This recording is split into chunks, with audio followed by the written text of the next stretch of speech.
Hey guys, what's going on? Yoshi here. So today my Samsung Galaxy Note 8, I just did a factory reset.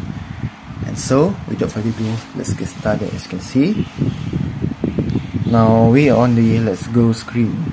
And now let's set up together. Let's go. English UK.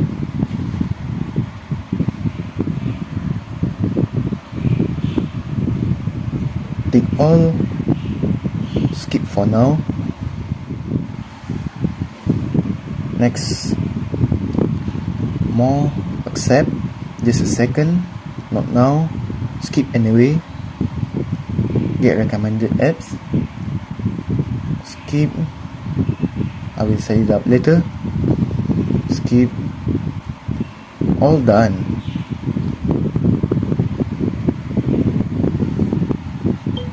Now we already reached the first home screen. Wow, it's like I bought a brand new phone.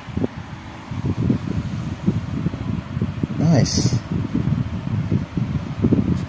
So before I end this video, you can give me feedback for this Samsung Galaxy Note 8. I just did a factory reset and set up together in the comment below. And so that's all for me. Thank you very much, and don't forget to subscribe to my channel. See you on next video. Goodbye and have a nice day.